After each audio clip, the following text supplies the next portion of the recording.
All right, so the topic for today is very interesting because this is sort of a cross-discipline topic.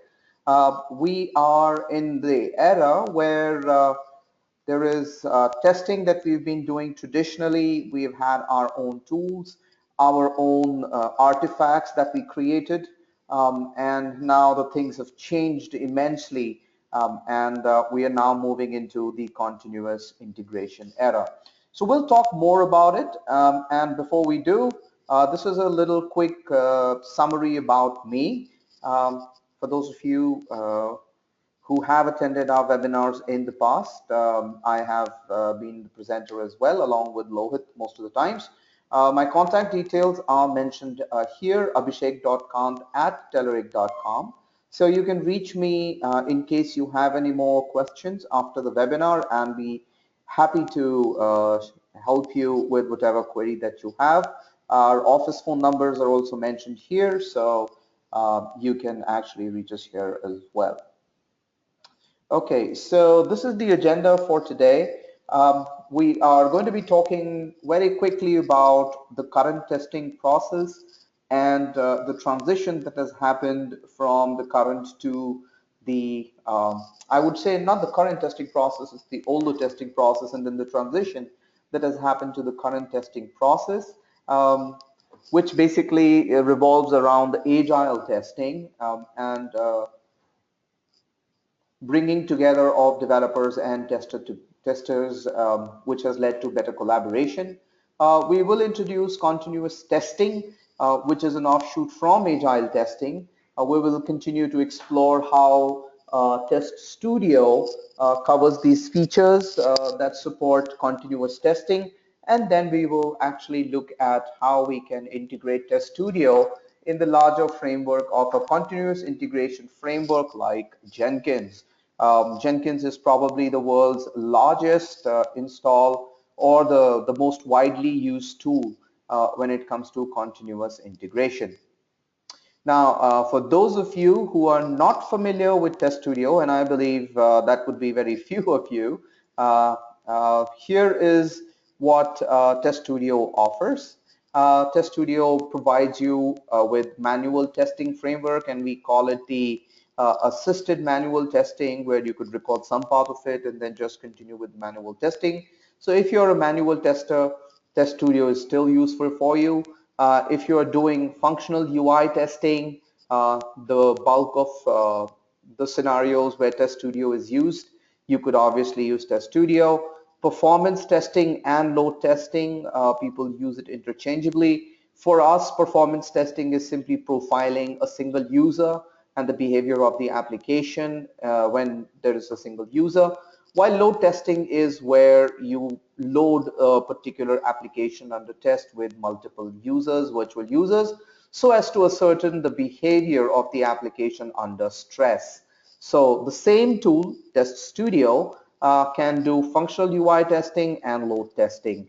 Now you would realize that in most of the other suites that are there is a different tool that you use for recording your functional tests, and there is actually another set of tooling that you would require or use to do load testing, which in a lot of cases amounts to recording the same user test cases twice, maintaining two separate set of test scripts separately, and then maintaining them. All of that can be avoided by simply using Test Studio, which can leverage the functional UI tests that you have recorded and use them as load tests as well. Exploratory testing, as you go further into testing world, this is a free, we provide add-ins for doing free form testing and exploring the testing solution or application under test in no predetermined manner. And finally, you have mobile testing, which has been added very recently. So this is a piece where you can use Test Studio to do testing for native mobile applications. In the March framework, we will also have the mobile web testing. Now, for those of you who are familiar with our older mobile testing offering, it came from our Telerik mobile platform, but then it has been deprecated in that version of Telerik platform, and it will now be resurfacing, or it has resurfaced again in Test Studio as mobile testing framework as well. So as you can see, this is one-stop shop for all your testing needs, except for the sharper ones amongst you. We do not actually cover any security testing in this suite. So if you're looking for a security testing tool, Test Studio is not the tool for you. And you're in good company with Telerik. As you can see, we are covered in the Gartner Magic Quadrant for software test automation right here. As Progress, you would be familiar that Telerik was acquired by Progress last year. So from there on, we have continued to maintain our presence here in the Gartner Magic Quadrant. So before we move forward, there are one or two things that we are observing in the market through the various surveys that we've conducted with test automation managers and test automation engineers. These are the three primary trends we are observing. First is that of productivity. Now, today the change of the pace of change is so high that you can't wait for software testing to be catching up to the software development, and then there is enough time available. So all of those things have led to the requirement for higher productivity from software testing professionals. And of course, sorry, I'm noticing that probably I lost the audio connection, so sorry about that. I think it is coming back in a second. You're back now. All right, thank you. Great. So with the productivity gains that is being demanded out of test automation engineers, there is obviously quite a bit of different platforms that have also come into play. So while we don't only have to now test for PC, we're now required to test for tablet and mobile devices as well. And of course, all this movement towards improved productivity comes from the larger ambit of the change that is underway, which is agile. And as you can see, agile practices are no more, I would say, introductory for any enterprise. They are pretty much at the heart of every enterprise, and every enterprise has adopted their own version of agile. Sometimes they've modified the agile to suit more of their development and IT needs. Sometimes it has been scaled up to manage multiple teams spread over multiple locations. But all of this has meant meant a lot of change for testers and developers that we will see as we go forward. But really, where we have moved from doing isolated testing to now doing agile testing or continuous testing, as we will see, and that's the evolution of agile testing, really. And finally, we did talk about mobile. So of course, apart from the simple form factor of the PC or the familiar platform of the PC, we are now into the mobile era. So we need to test there as well. And of course, this is not slowing down.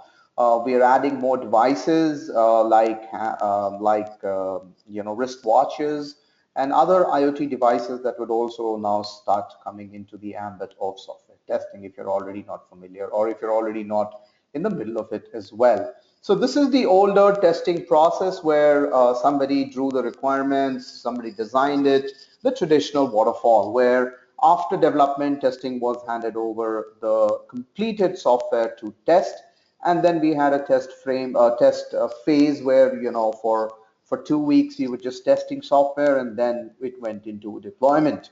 Now, apart from the waterfall process, which is shown here, what is also very important to notice is that each of these phases was pretty much a black box in itself. So the BA, or the business analyst, working in the requirements phase would create his BRD, or business requirements document, which would be a completely separate artifact living somewhere else. Now in the designing phase, the architects would come in and probably create class diagrams in those days using rational rows and things like those. Those would be another set of artifacts, would be stored in another place. And then the developers would come in and they would start to write code that would be needed to translate design into the real application. Now this would be stored in another location and they had their own tooling to use. And then the testing professionals would come in. The testing, in this phase, you're familiar, we would use a lot of Excel sheets to create our test cases, and then there would be test scripts that would be created, if at all, for automation, and then we would have our own artifacts for sign-offs and things like those. So as you see, each phase was not only different in the way that it was being run, but also in the terms of tools and technologies that were being used. But now it has changed into a phase which we've called the agile development model. Now I've tried to show this more from a tester perspective.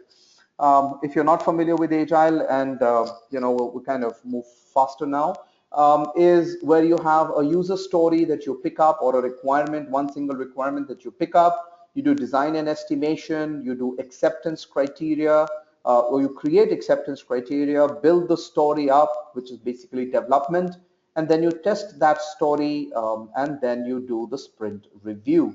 So what has changed? Well, first, there is collective ownership of all the artifacts that go from start to finish on the whole team. And now the team does not mean the development team itself. The team now means developer, tester, designer, all mashed together in the same environment. So as the design and estimation is being considered, tester has a say right up front to say that while you're designing your application, you may want to make it more testable. In estimation phases, when we are saying that this user story is going to be now done, testers have better say in saying that, well, you need to consider X amount of time for testing as well. Earlier, somebody just said this is the amount of time you would need for testing, and then we would run helter-skelter to solve that, putting in some midnight labor there. From acceptance criteria, this can be created right up front from the user stories itself. You don't have to wait for development to complete. The story building, again, working closer with the developer, we could actually influence them to build more testable applications. And when I say testable applications, we'll see more about that in a minute. And then, of course, testing of the story, and then sprint review, which is whatever work has been done in a particular sprint, you're going to demonstrate it to the product owner.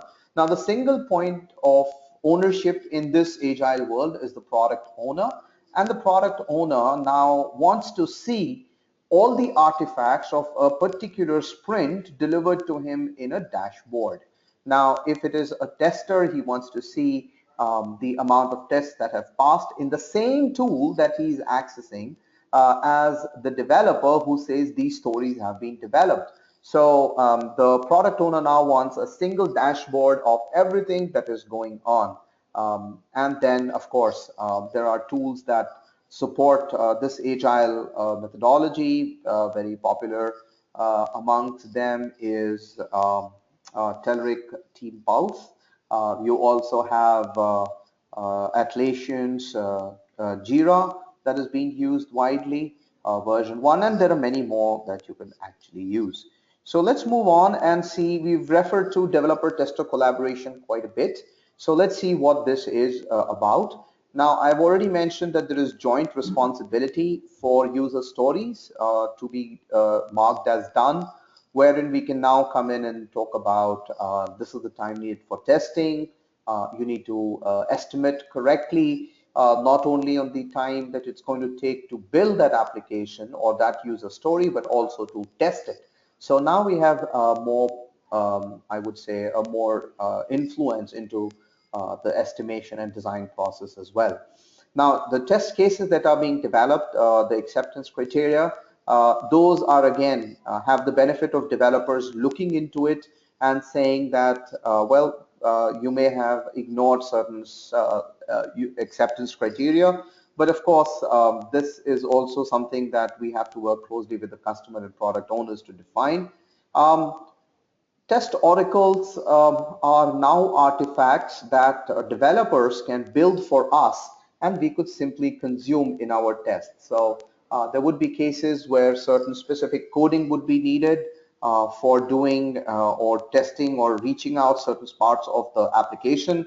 This could be a web service, or this could be something else. It could be, let's say, accessing the database from the automation itself. So earlier we had to toil learning about the application, the technology, and probably build something around it. Now you have, because of better collaboration, you can actually leverage the developer's expertise to build the test oracles that you can then consume in your application. And the most important part is getting the testable user interface. Most of the times, whenever I am approached with a problem that this user interface has problems getting tested, it so turns out that there is no identifiable ID put on that particular element, or that they come into existence with some JavaScript, magic after the pages have launched, and so on and so forth, and many more. Well, most of it is, if we had some help from the developers at that time, we could actually tell them that please put in an ID here, or we could tell them, well, tell us how to, more predictably identify a particular element. So this is something that I personally feel has been the best change for all of us. And of course, controlling the application under test settings.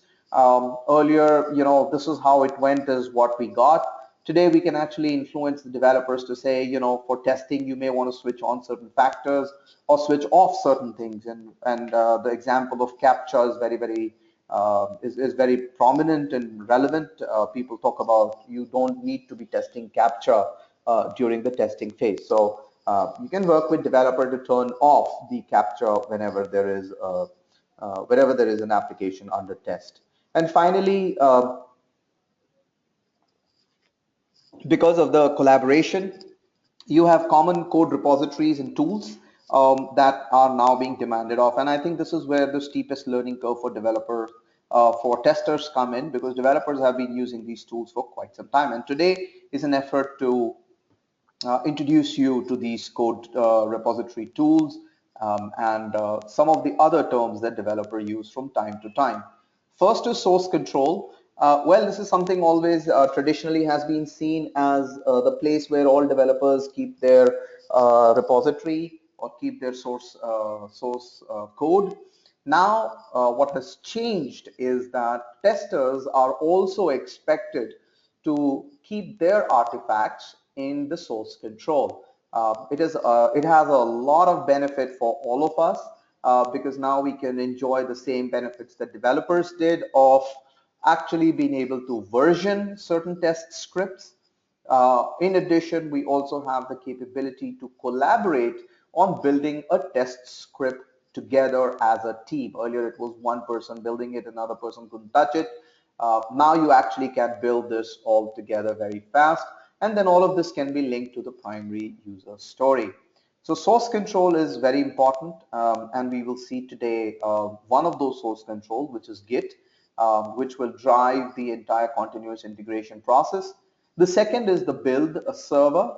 Now, as the code is written, it has to be built, and different technologies have different tools for building the application into executable bytecode that computers can run. So if it's .NET, you're going to use MS Build. If it's Java, probably you're going to use Maven. If it's something else, so there is something for, if there is C++, there is GCC compiler, so on and so forth that you use to build this server.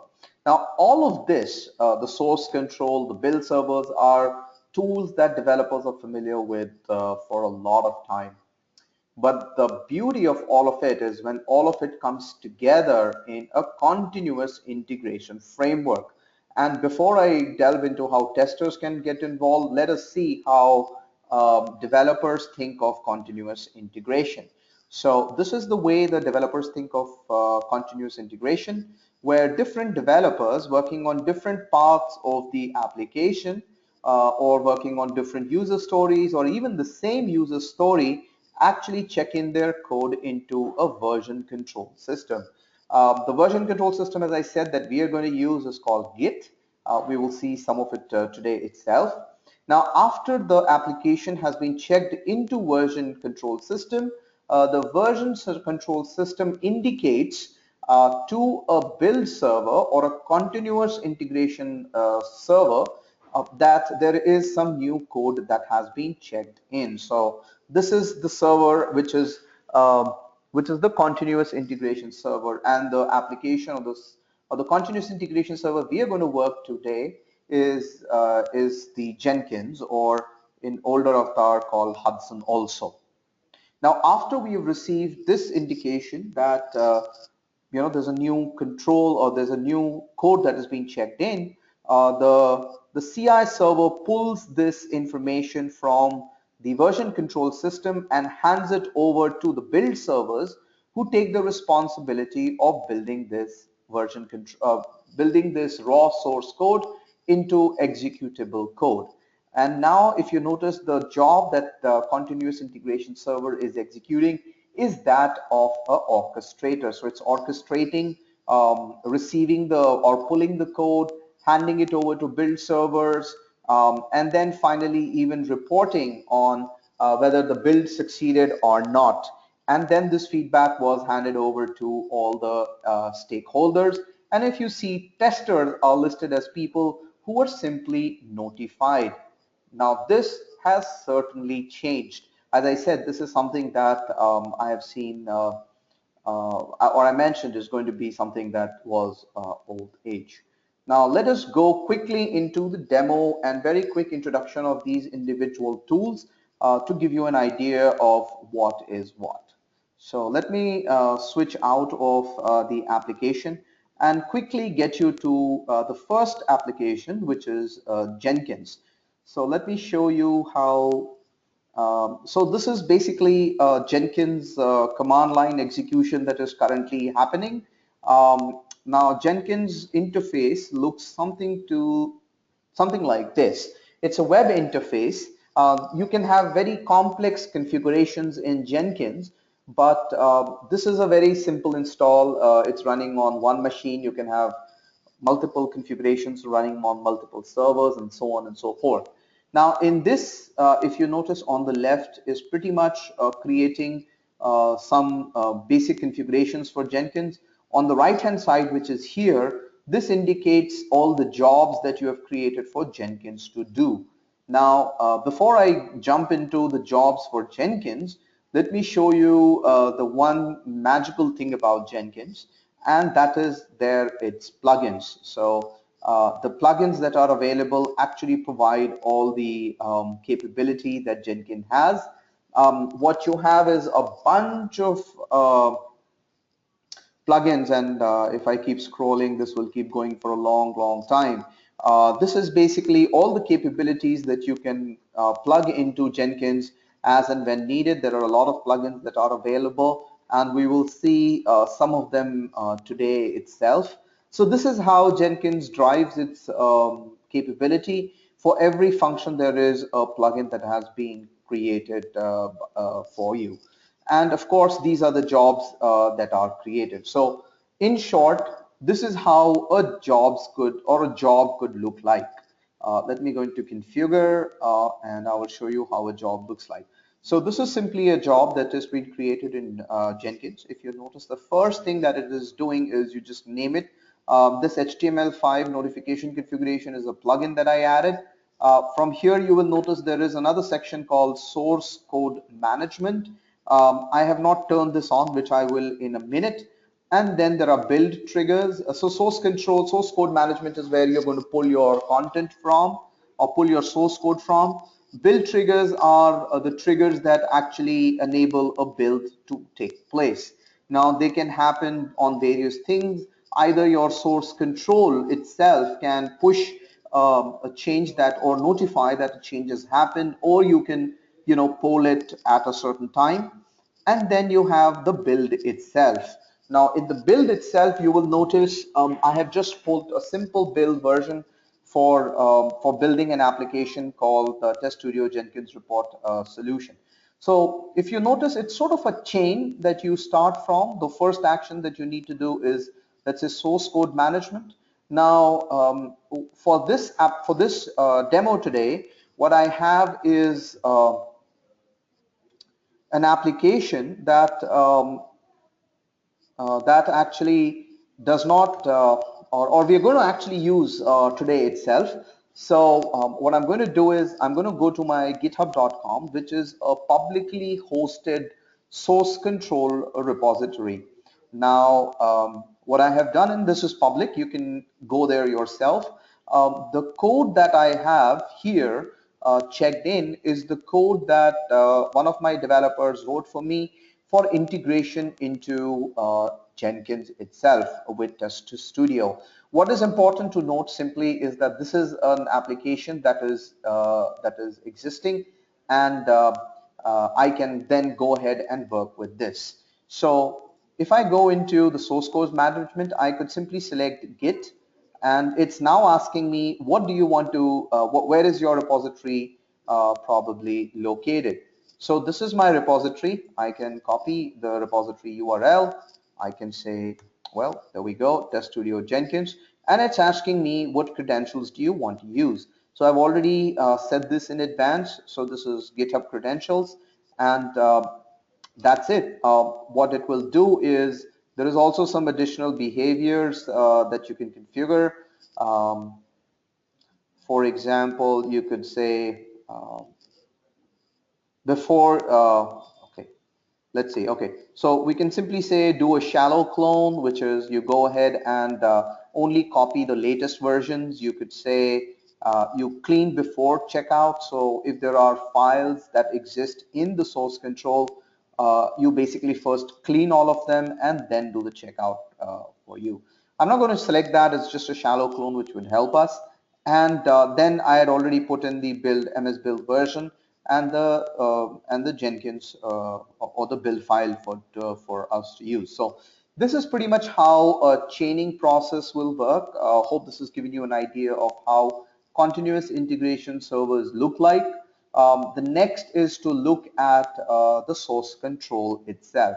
I have already shown you one source control here.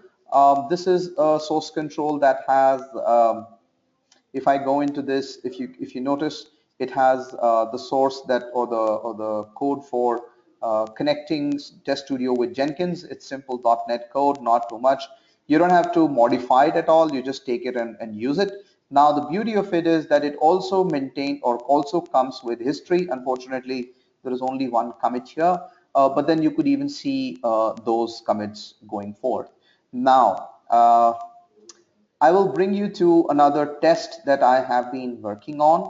Um, okay. So the test that I have been working on is located in my documents.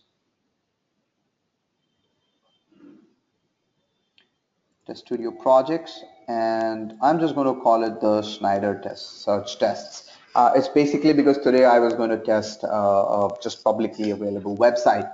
Now, if you notice, these are the various files that I have, or various test scripts that I have created using Test Studio. And I am going to actually put all of these files in the source control. In fact, in the preparation of the webinar, I already did that. So I used another repository called the Bitbucket to store all of the code as well. Now let us see. So that's the code.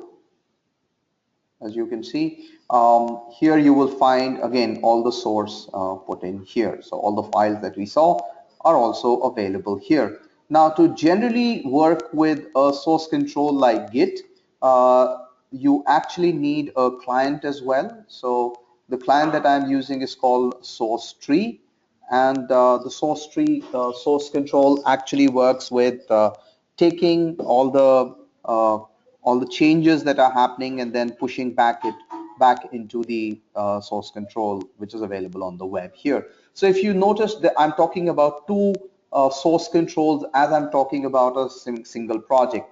The one source control that is available on the web like this, and the source control that I am showing you through source tree. So this is the kind of source control that I mentioned is in vogue these days.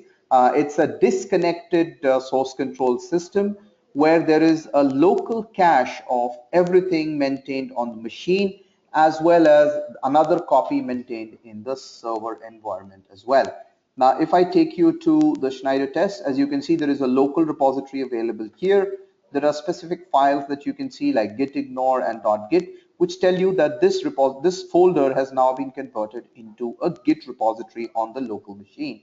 Any changes that I make here will then be pushed up into the server as well. Now, this is number one.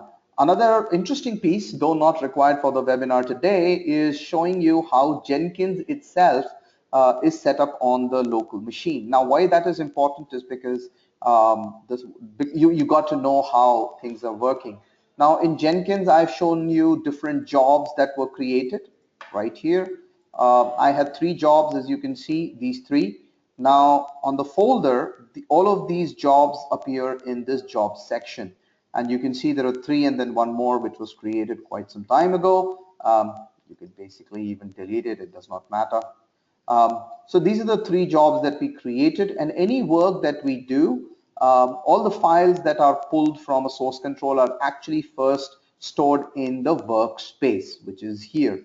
So these are all the files that are there. So when I say pull from the Git repository, all of it is stored here. Now, in the next is the build. Each time you do a build, which is instruct, for example, I can go into this control and say build now. So these are the builds that I have been talking about, where whenever you do a check-in, there is a build that gets triggered. So the moment I say build now, there is a build that kind of gets triggered here. As you can see, number 11 is the one. Though it has failed, it is fine. But this is the build that just got created, build number 11. Now you can see on this folder structure that the build number was number 11, and all the details were shown here. And as you can see, I also received a notification because of the HTML5 plugin that I put in. So this is how the plugin system works. I have already shown you how the source control works. So now I think we are set up to actually show you how continuous integration may work. Now, this is the workflow that generally happens whenever you're trying to do a continuous integration workflow, or now I'm calling it the continuous testing workflow, because that is the part of the workflow that we are more interested in, or that is the flavor of the test that we are more interested in. So if we are going to work with if you're going to work with any test case and author a test script around it, that's the first step that we have to take, which is authoring the test script itself. The second is now from here, in the older days, we would just run this test script. We would get a standalone report, and then we would create, either send that report directly to the manager, or convert that report into something which is used as a standard within the organization, but nothing beyond it. Now this had a challenge, because we had to maintain or update the test scripts as the application changed, as the application architecture changed, and even small changes were made. And then we had no reference to the older versions of the scripts. Sorry for the spelling mistake, I just noticed it. But from there, what happened was, if something was reverted back, or you wanted to see what changes were made in the past, there was no possible way you could do it except maintain different folders with different scripts, which is very old-fashioned. Did do the job, but there is a better way, which is to publish your test scripts to the Git source control. Now, please notice I'm just specifically mentioning the tools now, because this is an opinionated way of doing a continuous integration workflow or continuous testing. It is by no only means of doing it. It's just one that we thought we will share with you. So you publish it in the Git source control, where we saw the Git source control. I showed you the web and the local repository that you're going to maintain. with the versions, and then the build trigger. So the moment you check in something into the source control, the continuous integration server, in our case Jenkins, is going to be notified of this has been a change or a script or a test script that has been checked in. Now, after the test script gets checked in, the build trigger compiles those test scripts into something that is executable. You may not be familiar with what gets created at the back and then during execution, what gets used, but today we will see that as well. But know that from the test script itself, we are going to generate something that we can directly execute on the local machine or on the test machine. Basically, after it has been compiled, we then execute the test scripts, and finally after execution we want to view the test results. So this is the continuous integration flow that we are going to see today, and that we are going to work with. Okay, now let me show you a quick look into Test Studio itself. Now let me switch this on. So this is Test Studio, and the specific project that we are working on. These are projects that unfortunately get created. Okay. All right, sorry about that. There were just some scratch files actually. All right, so this is the same test that we had recorded. Now forget everything else. Let's first go to this test, which is called Web QA GSS Common. All it is going to do is to navigate to a specific page and then verify that it contains USA as the locale. Now, if you're familiar with Test Studio, this is great. This must be very familiar to you. All I'm going to do is to show you, execute this simple test and show you that this is working here. Okay, so we visit a website, we verify, and the test has passed. And you can see the view of the log that is there as well. All right, now how does this test get recorded on the file system? This is the folder structure, and the test that we were doing is the Web QA Common TS test. Now let's try and open it in Notepad and see what goes on. As you can see, it's a simple JSON file that you are observing. Each time you say execute this test, all it does is it first compiles it into a executable file, and then Test Studio takes the responsibility of running it. So if I see what does all of this compile into, here is the bin folder, and this is the file that gets compiled automatically by Test Studio to run. So this is the compilation phase or the build phase that we talked about earlier.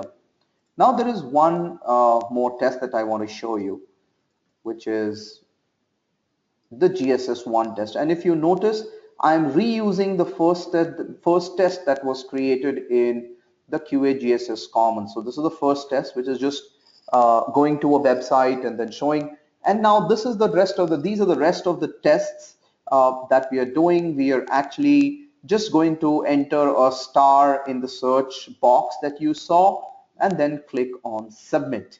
After that, we are just going to make sure that there are some search results that are displayed, and then that the search pane is, or the search result list is visible. Now, this is something that again is very simple to build. Let me again just run it. You will see this being run again.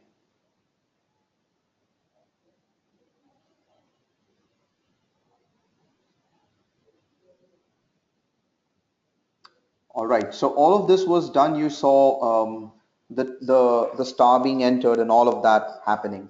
So all of these tests again passed. Now, this is individual Test Studio. We've not yet done anything with Test Studio yet. But before we do something else, let me show you one or two things that you should be familiar with about Test Studio that enable you to do this continuous test and the features that we are going to use to doing the continuous test. First is the test lists themselves.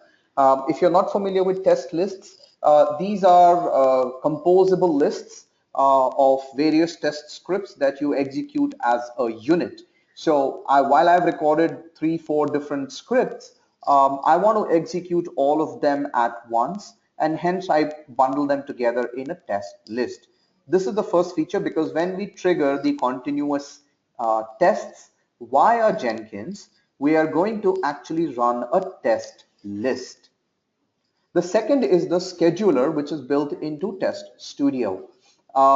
This is something, this is I will say, Jenkins integration, but very powerful nevertheless. And it is a feature that would be an intermediate step for you if you're trying to run tests on a particular schedule. So the scheduler actually is responsible for scheduling your tests at a regular interval.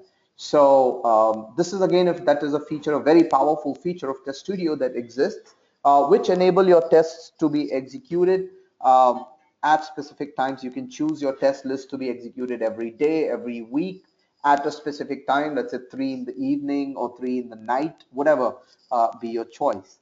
The other feature that is important is TFS if you're working with it. So that's a feature that we provide. But the other important piece is the project export. So whatever work you saw being done as Test Studio here, if you notice, all of this can then be exported into a single file that we will use to then give for building, because different scripts may have different build requirements. So all you have to do is say export, and this will export it into the Visual Studio format, which is the project export I have been referring to. The next is the command line execution. If you didn't know, Test Studio actually comes with a very powerful command line execution capability, and that's one that we're going to use also to run our continuous tests. And finally, an execution extension. This is an extensibility feature within Test Studio that gets triggered each time Test Studio is running a test or it's reporting a result, and all of those results are available to us in a programmatic fashion. Now, all of the things that we've talked about till now will start making sense. This execution extension is the same code that I showed you put into the repository when I first introduced you to the code repository. It's a public repository. You can actually go here right now and actually see the same thing that I'm seeing right now. Now, this is basically written as a test execution extension. If you notice, it derives from execution extension and iTestList execution extension. The code that it has is essentially saying on before you start a test list or after your test list is complete, and here is the entire result that is then available. All we are going to do is actually convert this result, which is available programmatically, into something that Jenkins, and this code does that, something that Jenkins can digest itself. And this is the whole code. It's not too much. It's just a boilerplate. You just have to actually just create a DLL and then put this. I will show you in a minute. And that's all there is to it. So this is this file, and there is nothing else to it. So this is the execution extension feature that we are using in our tests right now. Now what? So that is the thing. Let me also show you the command line execution. If I believe that you would be already familiar with it, but in case you are not, know that this comes with, or Test Studio comes with a very powerful command line execution environment, which is available in the installed directory. So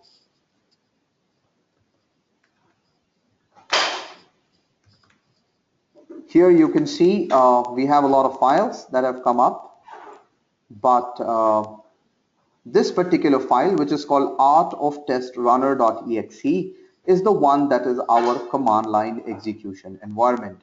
So how about we execute something directly from the command line first? So let's say art of test runner, And all it then expects, and if you want to see the reference for it, you can actually just ask for quick help. And it says to run this, all you need to do is specify either the test or the list that you want to run. So what I'm going to do is, is to again try and run this. Okay. And here now it says I have to specify test. I'm just going to execute one test for now, and it says the file path. So full path to the TS test to run.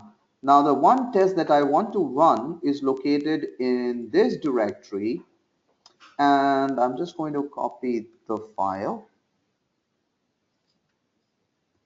location, and the name of the file itself. So how about we execute this first test once again. So I'm just going to pull this name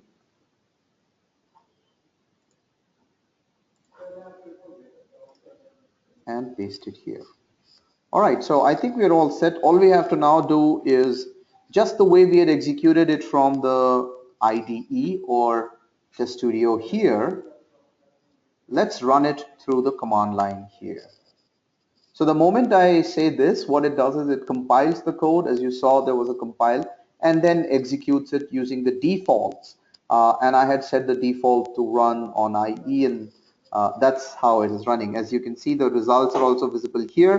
It says it executed, compile was successful, then it navigated all the steps that it took, all was visible, the overall result is passed, and also that the result was saved to this path, which is it is now stored in results. So let's go into the same folder once again and go into results. And as you can see, there is the code that just ran, which is A result. Now, this is the beauty. You can simply double click it, and you will be able to view this result execution in the Test Studio result viewer itself. You see it has been correctly marked. I can go here and see what has been the tests that have been executed right now. I can go in there. It says this is the result. I can even export it into Word or Excel. I can just go in and inspect what was the test script like, and so on and so forth. Or if I just wanted to view the result, so you could also do the same in here, which all the steps have actually passed. Or you could export it in Word, and should be visible right away. So this is the file that you want to probably send to your manager. And remember, I mentioned Test Studio already has, so this is the result of pass and fail. If there was failure information, that would also be available there. Now, I mentioned that Test Studio already has a scheduler capability. While I'm not going to use that today, do note that even outside of Jenkins, Test Studio itself has all the capabilities to run this itself. Now, the other feature that I had talked about was test lists. So this is one of the test lists that I have created. All the tests have been included in here. And if you notice, it says schedule test list. So this is the scheduler that I was talking about. You could click on this and you could schedule it to run today. You could say run daily recurring, so run weekly, what day, so on and so forth. So this is a very powerful feature Test Studio already comes with, but currently we are not going to be using this particular feature. What we are going to do is now actually go back into Test Studio tests, and you've seen all of the different scripts that are there. Let's go and visit another script, which is GSS2. If you notice, there is a coded step included in here, and all it does is include a log file. Let's see the third script. Actually, this is an empty script. And in 4, there is another one which is searching on a specific term. Now, what I want to do is go into this, execute it, and let's see what the result is. So it's going to execute this test, and you will notice that it's probably going to fail. And this is intentional. So let's see. Okay, the last selection, this kind of has failed. but this is intentional to show you how a failure also looks like. Um, this never got executed. Sorry, I think I had excluded. So this should then work actually. You're noticing that I'm running the test directly of the interface of the test studio, and all it is doing is it is executing. So great. Now the third test would obviously execute, and the fourth test, let's see what this does.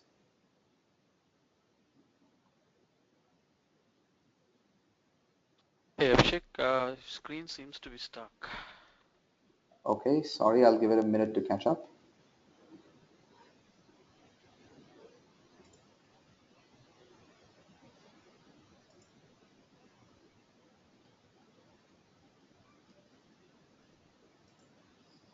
All right, sorry about that. Uh, Let me go back and try and, okay, so hopefully this should bring it back. I've just reset the screen. Okay, so all the tests are actually passing right now. What we want to do now is to simply go into our source control system. As you can see, this is our source control. I told you that there is a source tree that is happening. While we did not make much changes, we have enabled a step in the second the GSS2 test, as you notice, enabled to true. Now what we are going to do is we are going to check this code into our source control. So I'm going to put in a commit message, which is enable last, and this does not mean too much, but please don't read too much into it. Enable last step in GSS_2. So remember the workflow we were talking about? I have made a change in my test script. I am going to publish this into my source control. So when I click on commit, what it does is it makes changes on the local system. Now, if I want to see or if I want to then publish this, I can simply do a push. But before I do that, I just wanted to show you that all the changes that I have made till about now with all the comments, they're all available here. Remember I was talking about you can go into any specific one and then see what the changes were and then revert to them if needed. This is the one capability that I love the most. As you can see, all the changes have been reserved and I can just simply reverse a specific change. But here I'm just going to push it onto my web repository, which I had shown you. So I'm just going to push this. Now it's going to actually go live and push it onto my repository on the web, which is this one, which is the store for all my test scripts. So it's pushing, give it a second. Generally it's much faster. In the meantime, okay, I think it is. In the meantime, I think okay, it's done. So now it is all done. Let's do something. Now let's run the continuous integration framework that we have been talking about till about now. So what I'm going to do is I'm going to go into my Jenkins, and I've already prepared the whole job called Test Studio execute. Let's inspect this job before we run it. But essentially what this job does is these three things. First, it's going to extract the test case from Git. Then it's going to execute a test list. And then finally, it's going to report and archive the results. So let us see how this is being set up. Very simple. This interface should now be familiar to you. The first is we are going into our Git repository on the cloud, right? Remember, different people may be working, so every machine would look different, but then everybody would push to this to this source control. So I'm going to pull this repository, and the next thing, I have not intentionally put a trigger because we're going to trigger this build manually. So you're basically first going to extract, I had said, extract the test case from the Git repository. Then we are going to build it. To build it, I'm going to use MS Build because this is a project file that would build with .NET. So remember the export option that I showed you? That's the same CS project file that I can use. And then after I have built the project, I'm going to execute the test list that I have created using Art of Test Runner. So this command line should be very familiar. We saw that execution happen. So we've taken the Art of Test Runner, and instead of running a specific test, we are running a test list. And I had shown you that test list containing all of the tests that we have included in here.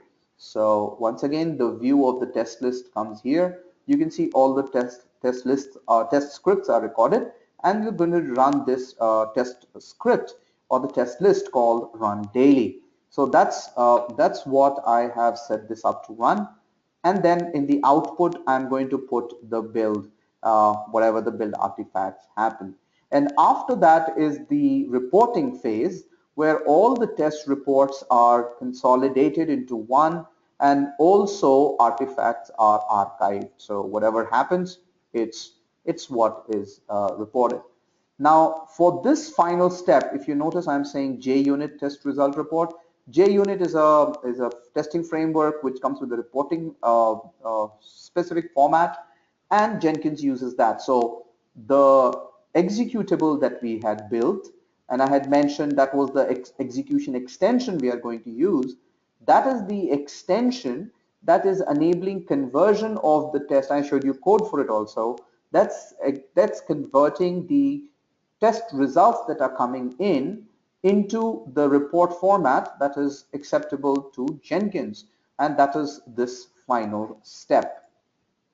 Now, how does this look like, the extension? You really, as I mentioned, don't have to worry about building that extension because that's all pre-built.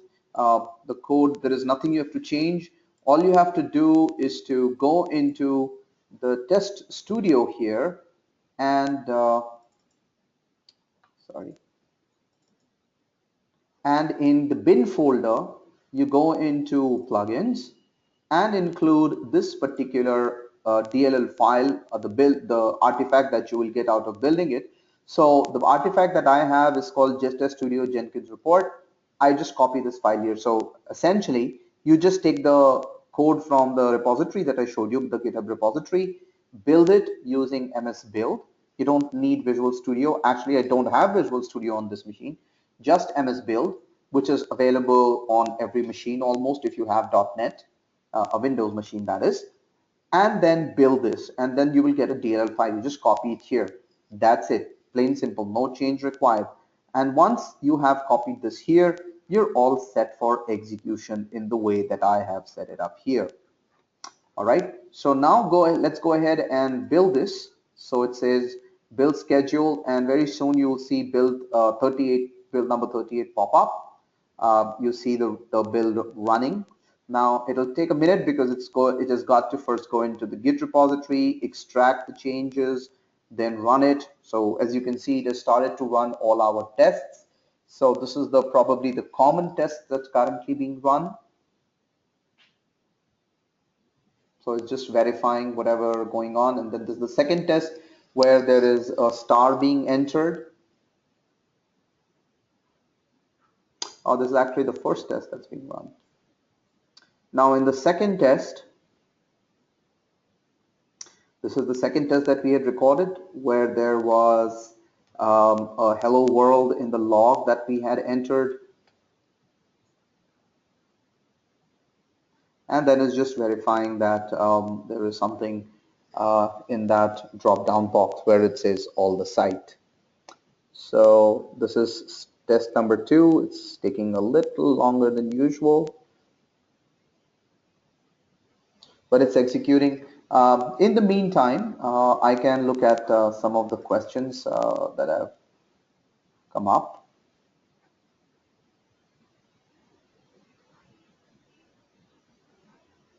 Okay.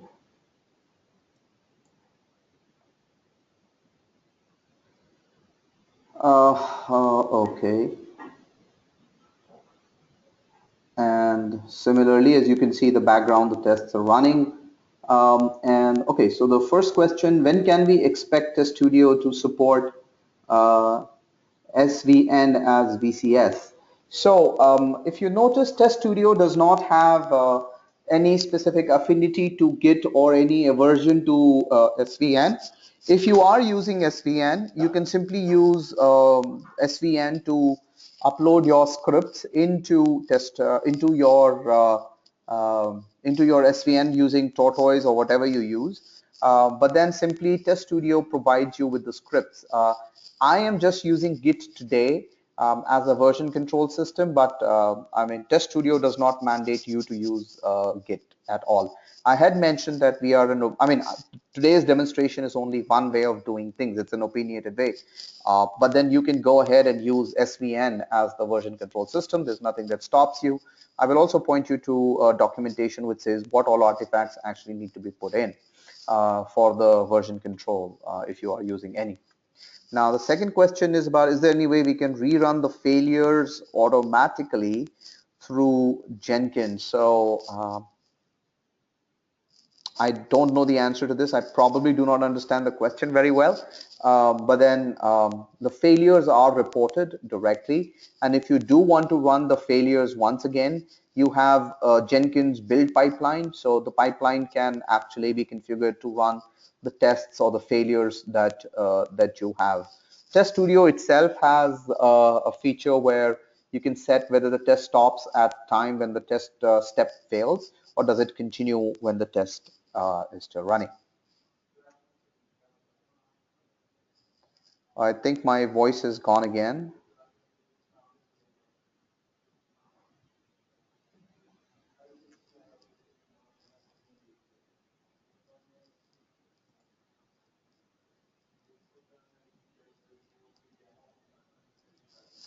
ये क्या हुआ?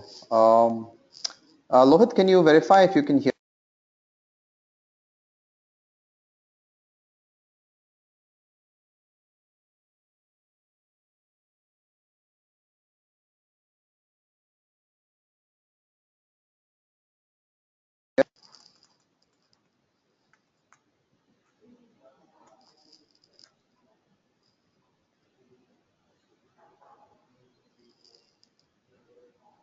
Okay, just checking if I am back up on.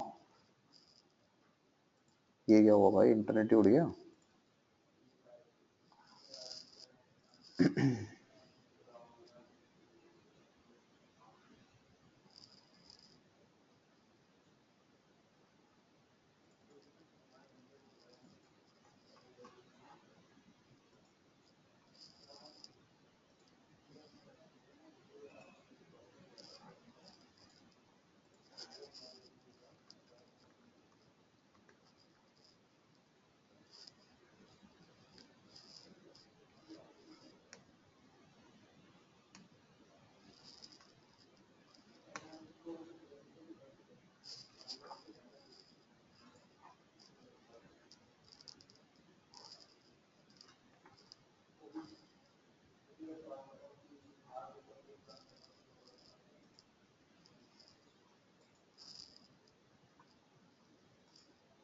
Okay, so sorry, I think there was a slight disruption. I'm really sorry for that.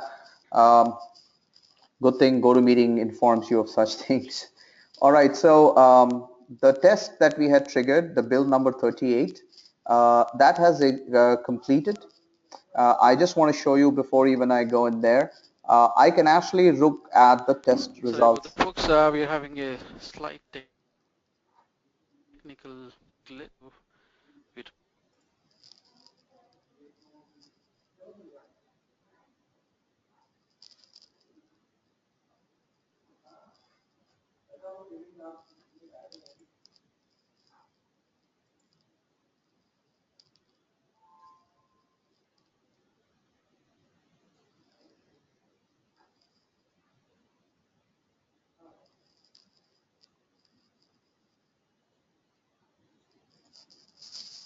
अरे भाई कोई video देख रहे हैं क्या? आप वीडियो देख रहे हो? 2 मिनट कोई वीडियो देख रहा है क्या? कोई नहीं, पता नहीं है, मेरा उड़ा दिया इसने कनेक्शन. यहाँ से कनेक्शन उड़ गया है क्या? आप तो गया है लेकिन यार यहाँ पता नहीं, मेरा तो चल ही नहीं पा रहा है.